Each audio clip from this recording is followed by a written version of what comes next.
Welcome back to the channel. Today I'm going to be discussing the Sabra and Shatila massacres eyewitness reports. This comes from the Journal of Palestine Studies from autumn of 2002. And honestly, in today's review, I don't know that I'll have too much to comment about. My goal is really just to read excerpts of the massacres. I couldn't read it all, otherwise I'd simply be reading the article to you. There'll be a link to the article in the description below. If you have access to the Journal of Palestine Studies, you should a regular subscription, you should be able to get it. Otherwise, you may have to purchase it. But in any case, if you're not able to, I wanted to give you some insight into that now. This was written by Leila Shahid, and it was done in pretty much the immediate aftermath of massacres. So a lot of these memories are fresh. But to get everyone oriented who doesn't know about the massacres, there's actually quite a good gloss at the beginning, which gives a summary of what's going on. I am now going to take excerpts from that summary to get us towards the eyewitness accounts. And I'll tell you a little bit about our author here. Leila Shahid, Palestinian ambassador to France since 1993, was living in Beirut at the time of the massacres. The 6 interviews published here, conducted in the immediate wake of the events, were published by our sister quarterly and have never been published in English. They are part of a larger study conducted by the author. The Sabra and Shatila massacres, whose 20th anniversary occurs in September 2002, marked the culmination of Israel's second invasion of Lebanon, launched on the 6th of June 1982. Named Operation Peace in Galilee, with the stated intention of remaining within 25 miles of the Israeli border, the invasion soon expanded in scope. By the 13th of June, Israeli forces led by Defense Minister Ariel Sharon had pushed all the way to Babda, seat of the Lebanese presidency, completely encircling West Beirut, where the PLO was headquartered, and trapping thousands of PLO fighters inside the city. The declared goal of the operation also expanded from protecting the Israeli citizens of northern Galilee into what Sharon called ridding the world of the center of international terrorism. More specifically, this meant elimination of PLO headquarters and infrastructure in West Beirut. I mean, Sharon is a terrorist. He should know about the elimination of terrorism. Aside from ending the PLO presence in Beirut, Israel's invasion had a second goal, the installation of a Lebanese government friendly to Israel and willing to sign a peace treaty with it. Soon after the Lebanese Civil War broke out in March 1975, and if you'd like to learn a little bit more about Lebanon in general, I'll link to a live stream that I did about Lebanon in general some time ago. Israel began cultivating several of the Maronite militias fighting the PLO, particularly the Phalangists under the leadership of Bashir Gemayel. Ever since 1976, these forces had been trained, armed, supplied, and as of 1982, even uniformed by Israel, its cadres and top lieutenants almost all having received training and instruction in Israel itself. In addition, Israel had largely created a Lebanese border militia, grandiosely titled the Army of Free Lebanon, under the command of renegade Lebanese Army Major Saad Haddad, and stationed in the southern zone that Israeli forces had been forced to evacuate after its first invasion in 1978. Haddad, however, could not serve Israel's larger purpose, having no constituency of his own, and being seen, even in most Maronite circles, as a mere Israeli puppet. Gemayel, on the other hand, a charismatic though ruthless leader who had not hesitated to carry out massacres against Maronite rivals, including the son of former President Suleiman Frangieh and his family, along with 32 followers in 1977, was wildly popular among large segments of the Maronite population and enjoyed near godlike status among his men. Remember that for later. At 4:30 p.m. on Tuesday, the 14th of September, a week before Gemayel was to assume the office of the presidency, he was killed in a massive explosion at the Phalange Party headquarters in East Beirut. Though the perpetrator, who turned out to be a Syrian agent, was found only later, and though the PLO had by this time totally evacuated the city, Sharon did not hesitate to blame the Palestinians. In a declaration that same evening, reported by Associated Press, he stated that Gemayel's killing symbolizes the terrorist murderousness threatening all people of peace from the hands of PLO terrorist organizations and their supporters. According to Washington Post correspondent Jonathan Randall, Gemayel's men, whose hatred for the Palestinians was notorious, were only too willing to listen to the Israelis' insistent argument that the Palestinians in the camps had killed Bashir and should pay.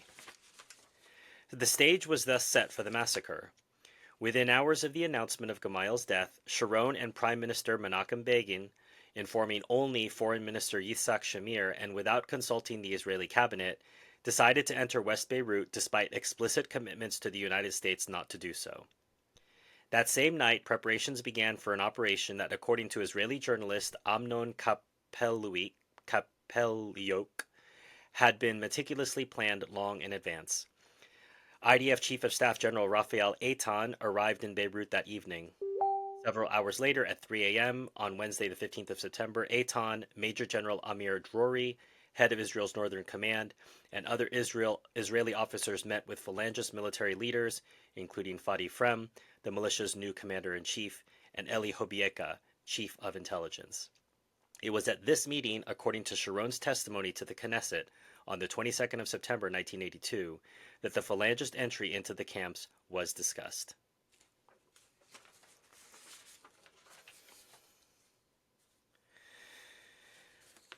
So, afterwards, we have the usual lies about what actually happened.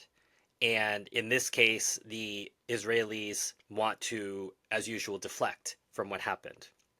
A succession of official Israeli statements and a cabinet statement on the 16th of September repeated that the army had been obliged to intervene in West Beirut in order to forestall the danger of violence, bloodshed, and chaos.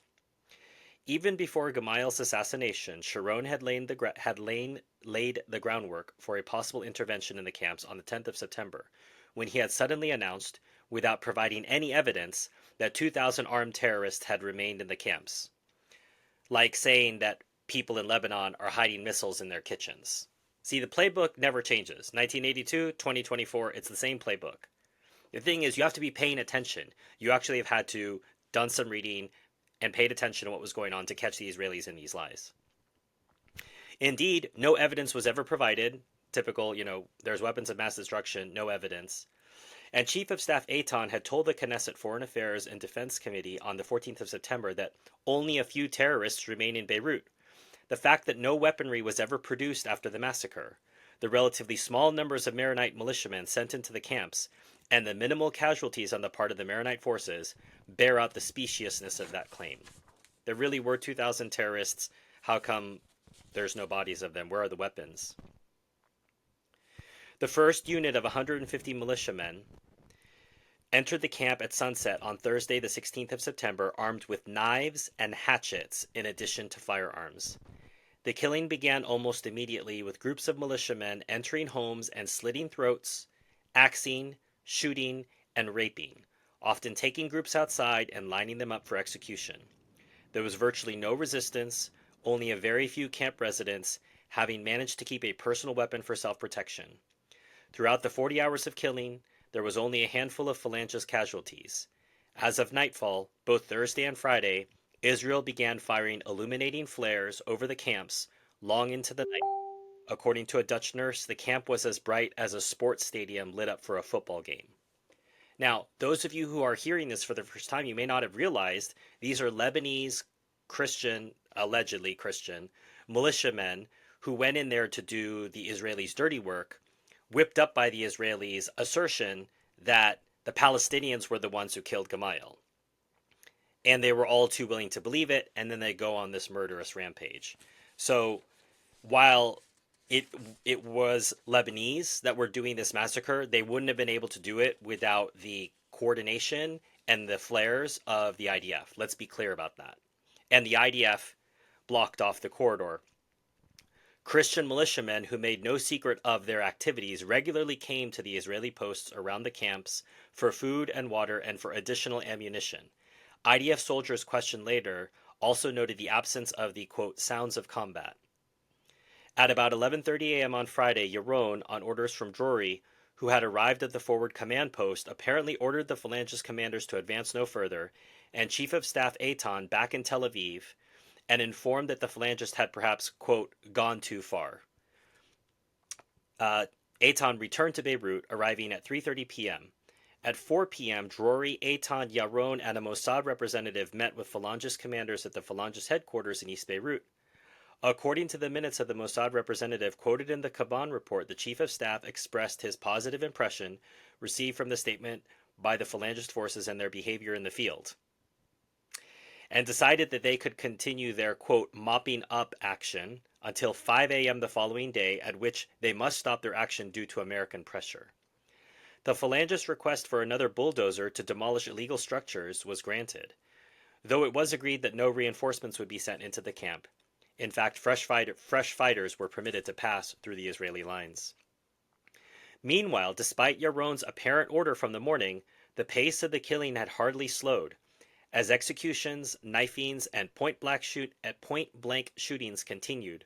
Bulldozers were at work digging mass graves inside the camps, one of the largest being in full view of the IDF forward command, and as witnessed by a Norwegian envoy, loading scoops of bodies onto trucks just outside the camp to be hauled away. A pattern had moreover emerged of executing groups and then bulldozing houses to bury their bodies under the rubble. At the same time, truckloads of Palestinian men, women, and children were seen leaving the camp. A Danish TV crew on Friday filmed groups being herded into trucks near Shatila. The bulldozing and dynamiting of houses, the illegal structures by the Phalange to the Israelis, often with the inhabitants inside, accelerated. And I suppose as an aside here, in a certain sense, I'm glad that I didn't know this full account before I went into the Shatila refugee camp. I knew generally that a massacre had taken place. I was not as familiar with the details. I was already trying not to stand out. I wasn't taking any pictures. I wasn't looking around. I was just trying to walk through Shatila as if I was on an errand.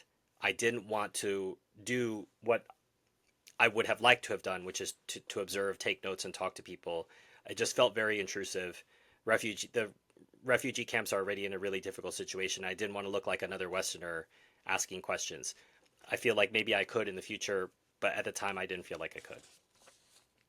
I'll link to a live stream that I did maybe a couple hours after I visited Shatila, and you can see what my impressions were at that time. Israel initially denied involvement in or knowledge of the alleged massacres, in quotes. Later, Israeli spokesman stated that fierce fighting between the Phalange and the, quote, terrorists had resulted in casualties on both sides, and that the IDF had to intervene to prevent a much larger tragedy. There were even Israeli claims of exchanges of fire between the IDF and the Phalangist extremists while the IDF attempted to stop the violence. The lies just never end. The chief of staff attempted to claim that the killing had not begun until Friday evening, while military spokesmen asserted that the assailants had entered a gap in a part of the camp under the control of the Lebanese army, so it was their fault, despite the earlier statements that the area was entirely under IDF control. Prime Minister Begin, for his part, insisted not to have known anything about the massacre until 5 p.m. on Saturday, 7 hours after it ended, and continued to maintain Israeli innocence. It was at a cabinet meeting on the 19th of September that he delivered his famous line that Goyim kill other Goyim and then accuse the Jews. And the cabinet issued a statement calling charges of IDF complicity in the massacre blood libel. Same old tactics, it's anti-Semitic, blood libel, blah, blah, blah, blah, blah. We know the playbook now. None of your words mean anything. Nonetheless, Israeli efforts to place the entire blame on the Phalangists and to deny any responsibility, despite the fact that they had manifestly provided logistical, operational support, as well as food, water, ammunition, and supplies throughout the operation, failed. A unanimous Security Council resolution condemned the criminal massacre on the 19th of September. Even U.S. President Ronald Reagan, who, unlike Jimmy Carter, during the 1978 invasion, had steadfastly refrained from ordering Israel to withdraw in June, and had not even protested Israel's entry into West Beirut in violation of its commitments, now proclaimed his outrage and revulsion, and blamed the killings on the IDF, demanding its immediate withdrawal from West Beirut. Israel began pulling out on the 20th of September. So I want to note here, again, if the U.S. wants something to be done in Israel, it will be done. Everything is dependent upon the U.S. in this area. If you'd like, I'll link to a video I did on the Israel lobby by John Mearsheimer and Stephen Walt. If you want to know the extent of how much this relationship between the United States and Israel exists. But in the book, it's underlined, if the U.S. wanted to stop this, it could tomorrow. And here's one of the few times that they did. Within Israel itself, demonstrations grew in size and intensity, with demands for the ouster of Sharon and Begin culminating in a massive demonstration of some 400,000 people on the 25th of September in Tel Aviv, the largest in Israeli history. And Gideon Levy notes this. He said there were 400,000 Israelis in the streets after Shatila and Sabra. And today he said you couldn't get 4 people in the streets. It's just, things have so moved to the right in Israeli society. With such pressures, the Israeli government on the 28th of September appointed a 3-member commission of inquiry under Yitzhak Kahan, president of the High Court. Its findings were issued on the 7th of February 1983. Israel was justly praised for establishing the commission, unprecedented in the Middle East, which painstakingly reconstructed events and attempted to ascertain how much the IDF leadership knew or should have known. As a result of the inquiry, Sharon lost his position as defense minister, though he remained in the government as minister without portfolio. Others implicated were also demoted, though all very quickly regained positions of importance. We saw this with Kibya, we've seen this with Kafir Qasem. If you ever get implicated, you will be taken care of. There's an unwritten promise. We're never going to let you really pay the consequences of murdering Palestinians. That is an unwritten promise of the IDF to everybody for life. And this is just another example in which this happened. It was noted that the commission at no point criticized the invasion itself or called into question the IDF's claims of the presence of terrorists in the camps.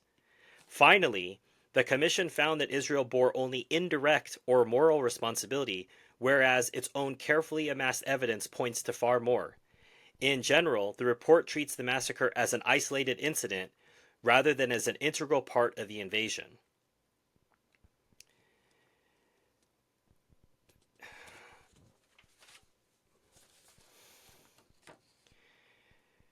Since the beginning of the war in June 1982, the Israelis have repeatedly used bulldozers to destroy homes and force the residents to flee. The refugee camps of South Lebanon were bombarded and then destroyed with explosives and bulldozers, just like they were in 1948. In Israel, this operation was known as the destruction of the terrorist infrastructure. The objective was to prevent the Palestinians from forming a national community in Lebanon. Therefore, it was necessary to destroy not only homes, but also Palestinian institutions such as schools, hospitals, social service centers. Does this sound familiar? Cast lead, protective edge. In addition, the Israelis sought to deprive the Palestinian population of all males by arresting thousands of men and forcing thousands more to flee. There were a number of estimates in the days following the massacre. According to official Lebanese sources published in mid-October 1982, 762 bodies had been recovered in Sabra and Shatila, 212 unidentified bodies reburied in mass graves, 302 bodies identified and cremated by local rescue teams, and 248 identified and buried by the ICRC, International Committee of the Red Cross. In addition, according to the same sources, about 1,200 bodies were claimed and buried by their families. This figure of almost 2,000 does not include those buried in mass graves that were never opened, the bodies remaining under the rubble of more than 200 destroyed homes, above and beyond the some 170 bodies dug out of rubble in the first few days, after which the search was abandoned, and the missing, those trucked away during the massacre who never returned. Based on all these categories, Kapeliuk gives a rough estimate of 3,000 to 3,500 dead. Bayan al-Hut, who conducted a field study of the massacre from 1982 to 1984, has identified and documented with certainty the names, with sources, of 1,390 victims, 906 known dead and 484 missing. Her total estimate, however, is also around 3,500, based on information concerning mass graves never opened, estimates of dead bulldozed under the rubble, including various neighborhood shelters known to have been bulldozed, and estimated numbers of bodies removed from the area. It should be noted that in addition to Palestinians and Lebanese, there were also workers from Egypt, Syria, and Pakistan among the missing. Certainly, precise figures will never be known. When asked how many Palestinians had been killed during the massacre, a Phalangist militiaman who took part in it replied, "You'll find out if they ever build a subway in Beirut." So now there are eyewitness testimonies. If you haven't been disturbed already, I promise you it's going to get more disturbing, so I just want to warn those of you who are more sensitive to be ready for what I'm going to read. It's very unpleasant reading. So this first testimony is from Sobia. Her family had lived in the Tal al-Zatar camp until it was destroyed in 1976, at which time the father and one of the sons were killed. Afterwards, the wife, Sobia, and other children came to Shatila. The oldest daughter, Wasfia, has 3 children. The other 3 daughters are Khadija, 22 years old, Sausan, 12 years old, and Zainab, 11 years old. The only surviving son, Adel, is 7 years old. Sobia's mother-in-law, Salim, was present throughout the interview. 3 generations of women bear witness. Thursday night, we were sitting at home when the sky over the camp was lit by flares. A man came in and said the phalangists are massacring people. We didn't believe him and went to bed. The next day, someone else came and said the same thing, that there was a massacre going on. My brother-in-law Sobi, who lives next door, got dressed and ran out to see what was going on. He saw dozens of bodies in the nearby alleys along with some wounded. He was going to take them to the Akka hospital, which isn't far. On his way to get his car, he saw for the first time armed men near the Kuwaiti embassy. He ran back and shouted to us, "Quick, get up! You can't stay here, you have to leave." Just then we heard loudspeakers calling on people to gather at Sports City. They said, "Go there and you will be safe." Don't believe... Palestinians didn't know at this time that they would learn hard lessons over and over. If you hear loudspeakers from the Israelis, it means you're going to die. Go there and you will be safe. We were hardly out of the house when 3 armed men stopped us and asked if we were Palestinian. We said we were Lebanese, and they said they wouldn't touch Lebanese. Then one of them, who was leaning against a wall in khaki trousers, came up and asked to see the identity papers of one of our men, who replied, "By the life of Sheikh Bashir, I am Palestinian."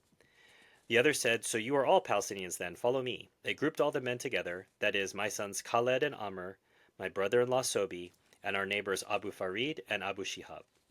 They ordered us to start walking. We were 5 families from this neighborhood, Horsh Tabet, across from the Akka hospital. As we walked, the men on one side, the women and children on the other. They had made a path through the camp by opening big breaches in the walls, and so we passed from house to house. We walked like that for some time. Suddenly, they told the men to stop and ordered us to go on. We started to scream and weep. They said, "If you go on screaming, we'll kill you too."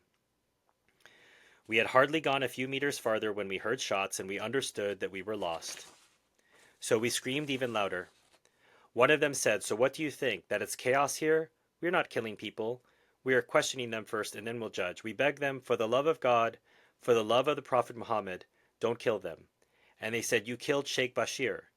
We swore that we didn't have anything to do with the assassination. We even said, "May God kill the one who killed him.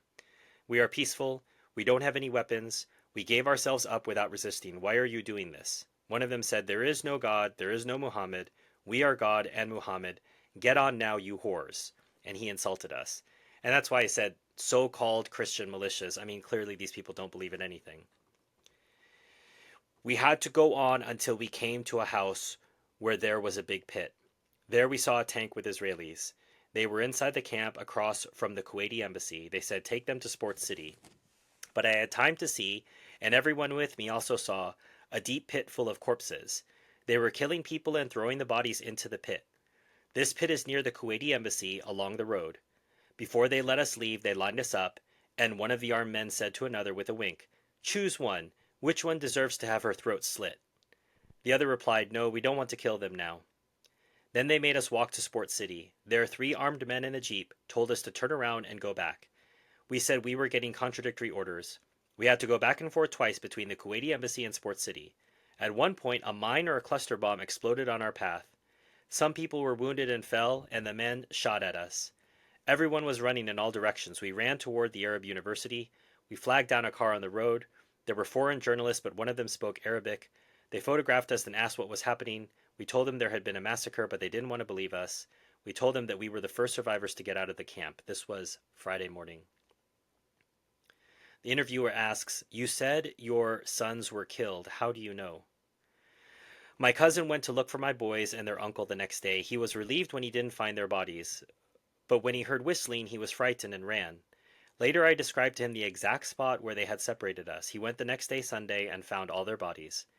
It was a little farther from the spot where we had been forced to go on, near a pink house. They were all lined up, all six, against the wall. 6 men, and they had shot them. My son Amr, they shot him in the face and struck him with an axe. His uncle Sobi met the same fate.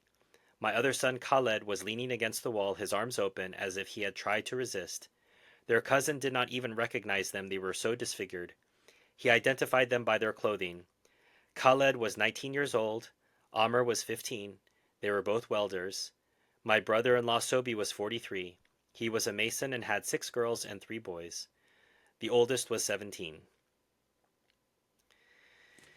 So I want to pause for a moment and note that Benny Morris is someone who questions Arab oral testimony because he says people forget things over time, memory's faulty, and afterwards there's a political agenda. There is validity to some of those claims. This interview was conducted within days of the massacre. So there can be no claim of there being a political agenda, and this woman had her entire family slaughtered. So I'm pretty sure she remembers what happened. So it has to be underlined: Arab oral testimony, Palestinian oral testimony, Lebanese oral testimony, Israeli oral testimony. All of it has to be looked at and considered when you're looking at this history.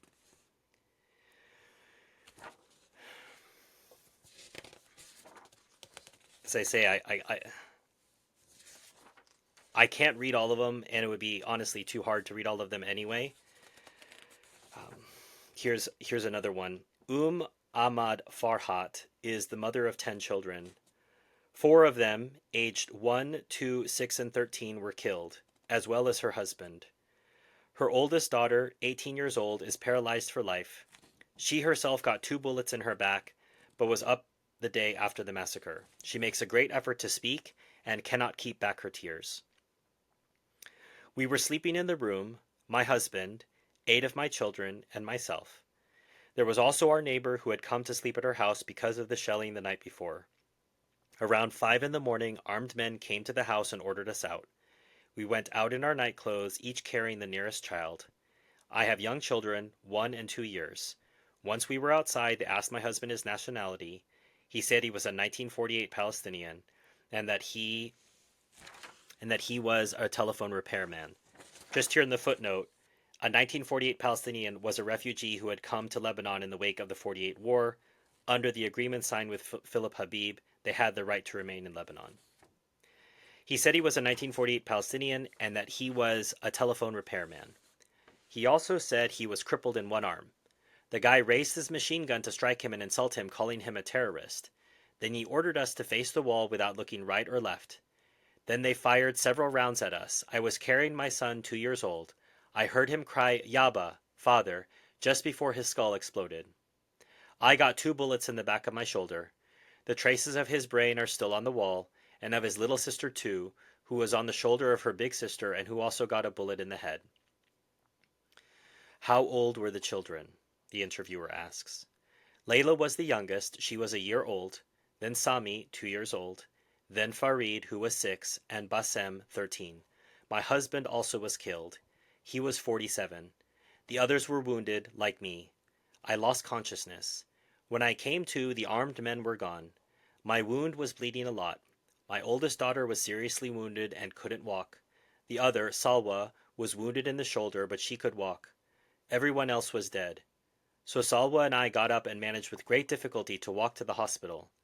On the way, the good Lord willed that we meet a young girl who helped us get to the hospital, taking us by little alleys to avoid armed men.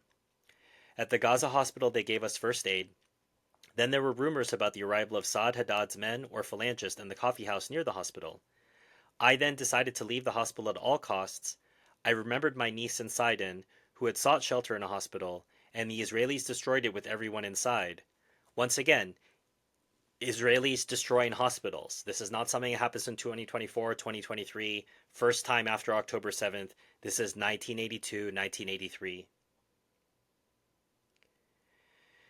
I remembered my niece in Sidon, who had sought shelter in a hospital, and the Israelis destroyed it with everyone inside.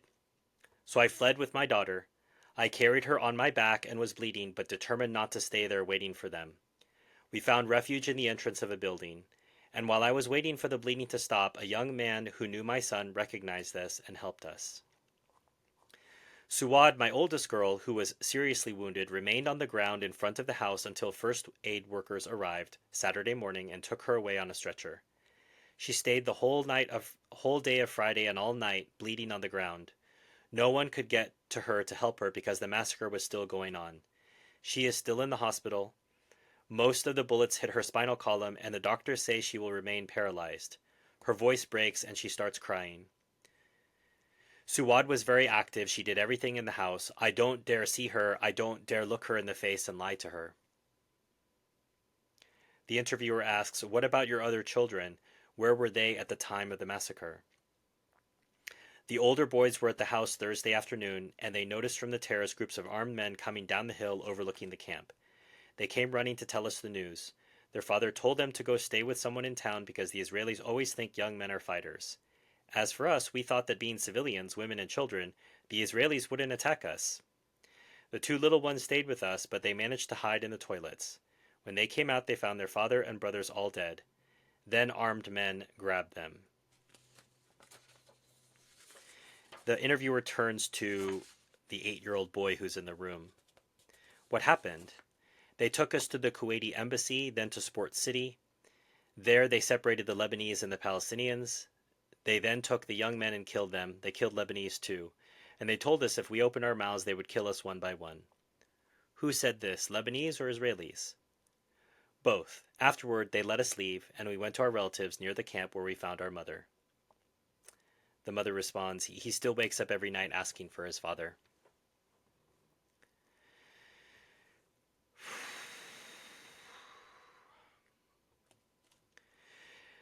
All right, I think this is the last account I'm going to read.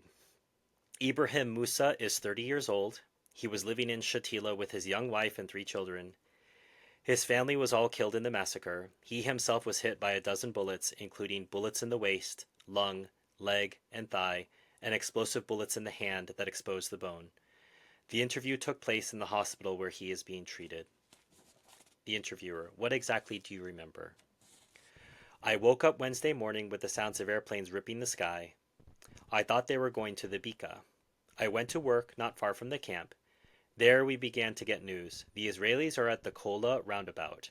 The Israelis have reached Arab University. I immediately went home. I spent the entire day with my wife and children. That night the Israelis surrounded and besieged the camp. Thursday morning, Israeli planes again flew low over the city, terrorizing the population. At 4 in the afternoon, the shelling began. I took my wife and children to the shelter a few meters from the house. You know, in Shatila the houses aren't very sturdy, so I thought we would be safer in the shelter. Many families from the neighborhood had the same idea. We put the women and children below. The men and the old men remained above. There was a continuous coming and going in the shelter. People came in, they saw how crowded it was, and they left for another shelter. There were almost 100 people in the shelter that measured about 3 by 4 meters, mostly women and children. Around 5 in the afternoon, a mortar shell landed very near, and our neighbor, who was pregnant, was hit. She was taken to the Gaza hospital. We then began to hear about the Israeli advance. We told ourselves that we would give ourselves up and that we would be civilian prisoners. There were rumors of a massacre in the camp, but we listened to the radio and there was no mention of it. Toward 7:15 at night, we heard cries, but we stayed in the shelter. My children were sleeping. Around 7:30 p.m., the owner of my house called the men and said to come out of the shelter. On the threshold, I saw a man in an Israeli uniform. Another asked me who I was. I said I was a plumber. He said, I mean your nationality. I said, Palestinian. So they told me to come out. I obeyed, and when I came out, dozens of men, old and young, were lying face down in the street with their hands clasped behind their heads, about 50 of them. They ordered me to do likewise. I laid down, face to the ground. Then I heard an argument between the armed men and the women, followed by shooting in the air and threats. I heard one of the men say, take the women to the Red Cross headquarters. I knew that there was no Red Cross in the camp, but I hoped all the same they would spare them. I wanted to believe they would spare them. Once the women and children were gone, they ordered us to stand up and emptied our pockets. They took my wallet and identity card and threw them on the ground. Then they lined us up face to the wall and began shooting. At this very moment, 25 meters away, some men from our camp who were armed burst out and there was a clash. Taking advantage of the panic, I looked around and saw that I was the last one in the row against the wall and the only one standing. The others were on the ground, either dead or wounded. I didn't know whether to flee or stay. I felt a sharp heat climbing my leg and arm. At that moment, a grenade exploded, and I threw myself on the ground. I thought I was going to die. I looked around, the armed men were gone, but there were lots of dead and wounded. I heard moans. A 13-year-old boy, his back against the wall, was bleeding from the chest. He was choking on the blood rising in his throat and coughing. My leg was pinning down one of the wounded, who was asking if they were gone. With great difficulty I moved my leg, and he extricated himself, leaving me there with the others. Another of the wounded who knew me called me by name and asked me to help him. I said I couldn't stand up. I asked him where he was wounded. In the back, he said. I said, let's at least talk together and we'll see who dies first, you or me. We spoke a little. He tried to sit up and lean against the wall. He cried out in pain and vomited a lot of blood, and his body went limp. I understood he was dead. I controlled myself so as not to cry out. Night was beginning to fall, and I was surrounded by corpses. Near the wall where they shot us there was an open door. I dragged myself and crawled into the house. I found a mattress and laid down and covered myself. I was convinced that I was going to die, but I didn't want rats to devour my body. I recall a lot of flares, but I couldn't see where they were coming from. I tried not to move very much so I wouldn't bleed more. I heard voices outside. They were saying there were lots of dead, and then there was a woman's voice saying, let's get out of here before they kill us. I called for help, but nobody answered. I saw a pitcher in a corner and dragged myself to it and drank. It was practically suicidal because people who are seriously wounded aren't supposed to drink, but I did it anyway. I lay there all night. I took off my shirt and made a tourniquet above my leg wound to stop the blood, and I soaked a cloth and put it on my forehead and lips. At dawn I was exhausted. I had lost a lot of blood. Suddenly I heard steps nearby. I thought that the militiamen were finishing off the wounded. I was afraid they would torture me. I crawled to the darkest corner and covered myself with everything I could find. I heard a voice, let's go into this house to see if anyone's here. I see blood on the ground. I started trembling, convinced they were going to kill me. The steps came nearer, and a hand raised the covers. I opened my eyes and saw a familiar face, an old man I knew by sight. I started breathing again and begged him to help me, telling him I couldn't move. He told me to wait for him because armed men were still in the vicinity. He came back a little later with 3 others. They asked me if there were others wounded. I said I didn't know. They put me in a blanket and carried me through the back alleys of the camp. There were snipers, and they were very careful. I was transported from hand to hand to the Gaza hospital. After they gave me first aid, they said they wanted to send me to a hospital in town just in case the armed men attacked the hospital. The interviewer asks, and your wife and children? My mother came to see me in the hospital. I asked about them, telling her that the men had mentioned the Red Cross. She said there was no Red Cross in the camp, and she didn't know where they were. When my mother-in-law came, she said my wife and children were fine, that they were in the mountains resting. I didn't believe her, and this is something typical that we'll find in these accounts. They want to break the news slowly.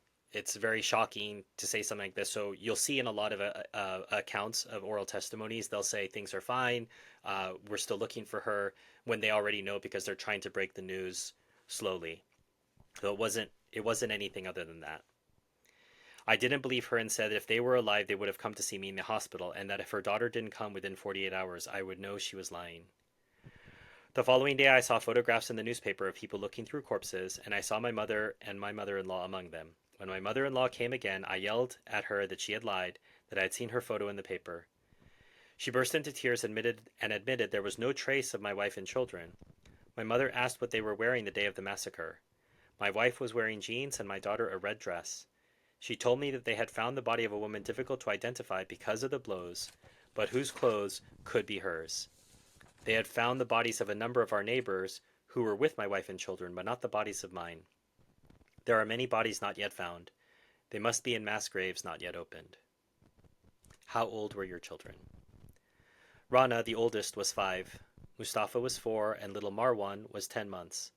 My wife was 23. The 2 older ones went to school, and I have their notebooks with me here.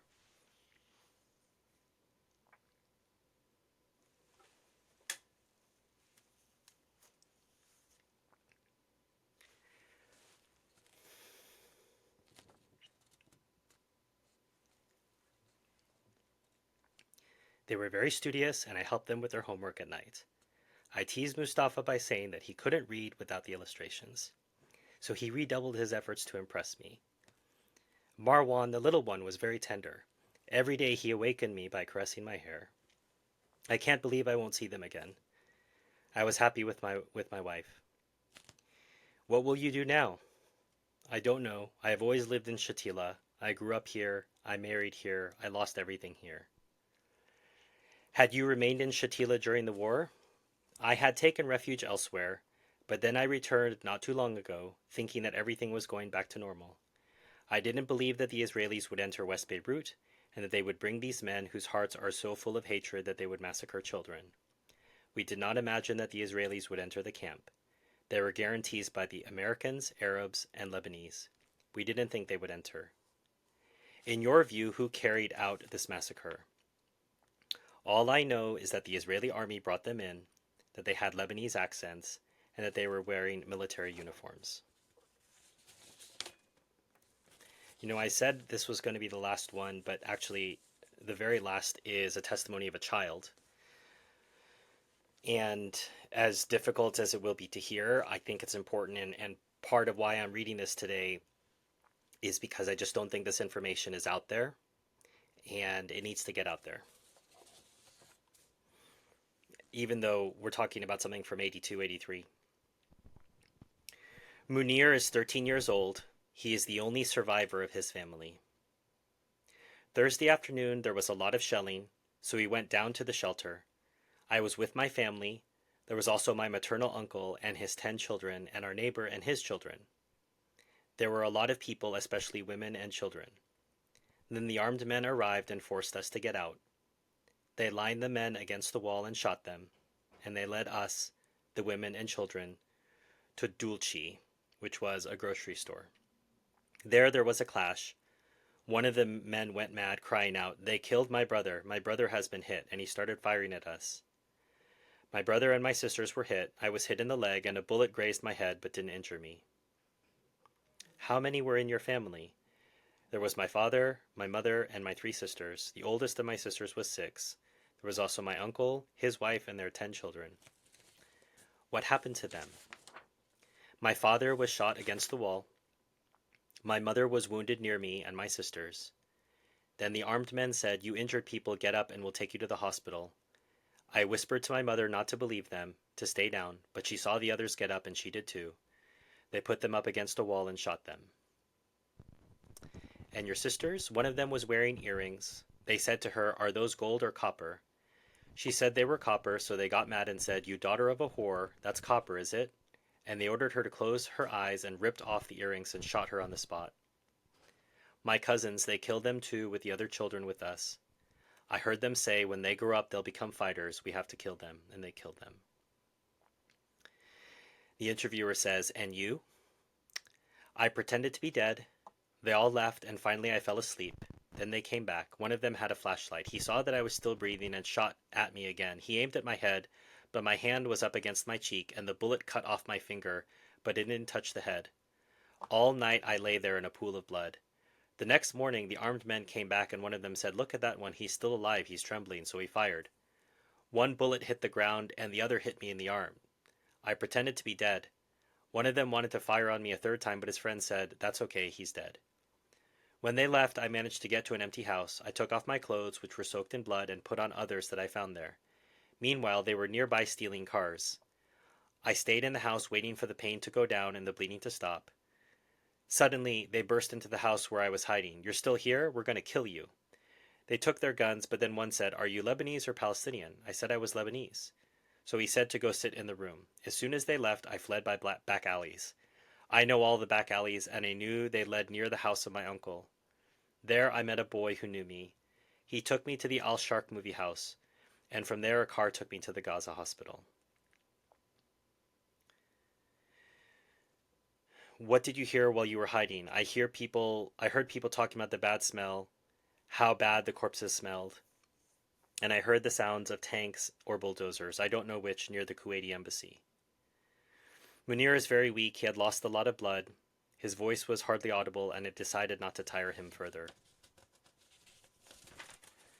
I know I just said that Munir would be the last one, but this is really the last one. And as I say, it's important for us to hear this, as horrifying as it is, because we can see that there's a straight line from 2024 to 1982 to 1967 to 1948 to 1936 to 1917.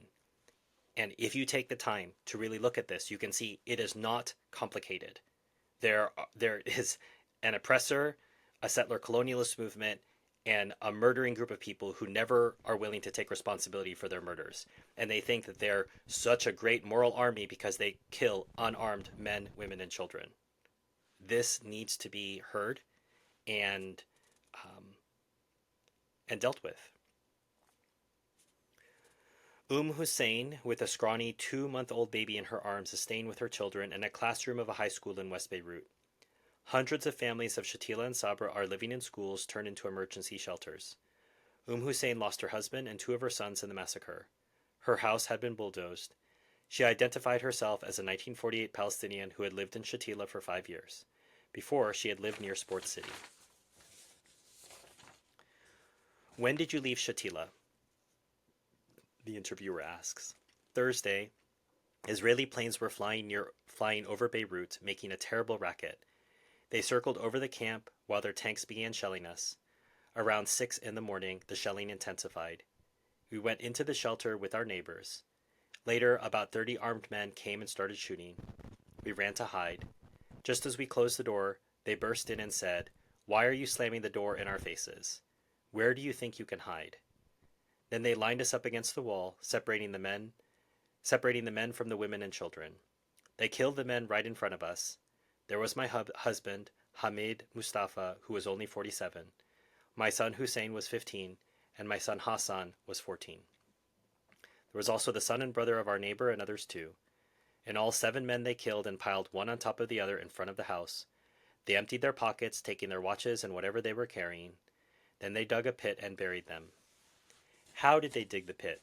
With bulldozers the Israelis gave them. The Israelis also lighted the camp all night for them with their flares and brought them food. You didn't have weapons in the camp? The weapons were removed from the camp and the fighters were evacuated. They left us disarmed and without defense. There were so-called guarantees that no one would attack us, guarantees by the Americans, the Europeans, the Arabs, but they lied. Why didn't you leave when the Israeli army came in? When Bashir Gamayel's death was announced, some people preferred to leave the camp. They were afraid that something would happen. We had just moved back to the camp a week earlier. We had spent the 3 months of the Israeli siege in the same school where we are now. My baby was born here in this classroom, where there is no water, no kitchen, no bathroom. We were so happy to return home to Shatila after the shelling stopped.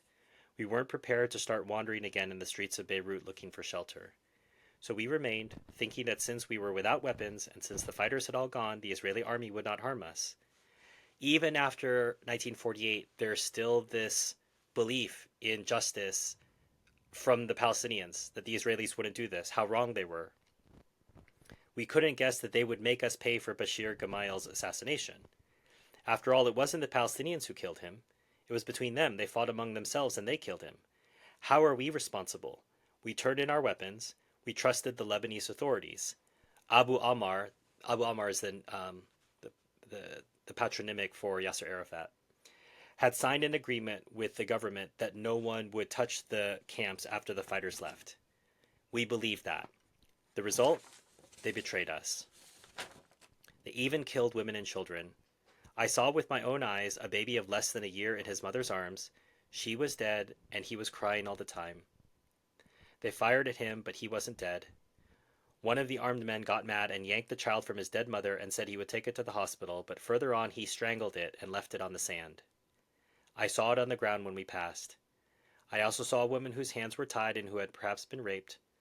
Her clothing was torn and she must have been dragged by the rope before being killed with an axe. It was a terrible sight. How did you get out finally? After a night in Sports City, they ordered us to walk along the road. They knew it was mined, and they wanted us to blow up the mines while walking. But we were extremely careful not to walk on any wires. Then they let us go. We first tried to hide in an apartment building in Fakani, but the Lebanese inhabitants were afraid and begged us to go elsewhere. So we left, and on the road we flagged down a car that brought us to the public garden of Sanaya, where the International Red Cross took us and brought us here to this school, where we had taken refuge during the shelling of Beirut in July. And this is my life from Exodus to Exodus, except that now I am without my husband and my 2 sons. I have 8 children. What can I do with them? I don't have anyone to help me. My house has been razed. Where will I go? Is that what America wants? Is that what Israel wants? And the Arab countries agree? They took away our fighters. They killed our men. What more do they want of us? The interviewer says, "Your baby is very pale." How could he not be? He was born here during the siege of Beirut, and he hasn't had a normal life since. And with all these emotions, I don't have enough milk, and don't have the means to take him to the doctor. In leaving, I wished health for her child, and she answered, "Why should he live? So that they can kill him when he's 20?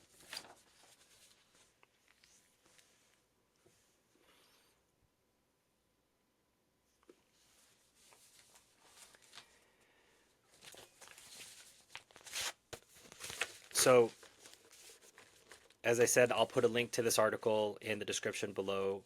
If you already are a subscriber to the Journal of Palestine Studies, you might be able to access the article. If not, there may be a one-time fee to access it.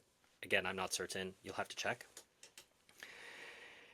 If you know someone who could benefit from this, who's open-minded enough to hear what actually happens when the Israelis conduct operations in civilian areas, and that they've been doing this a very long time, please share this video, hit like, hit subscribe. Please consider supporting the channel through one-time donations. My link to my PayPal or Buy Me a Coffee link is there. If you'd like to do more than a one-time donation, there's also my Patreon. And YouTube members, you'll get early access to videos like this. You'll have a chance to chat with me behind the scenes and learn how I pick material to talk about. There's also my Amazon wish list, which is linked, which will allow you to pick books for 2025 and beyond for me to review. And a reminder that for Palestine Bookshelf, as an ongoing desire, we donate a portion of proceeds from all the different channels that we're part of, Substack or Patreon, etc., or super chats, or in this case, if you're watching this video after the premiere, if you put a super thanks, all these sorts of things, portion of those proceeds will go to the PCRF, the Palestine Children's Relief Fund, which helps Palestinian children get medical care who could not otherwise get it.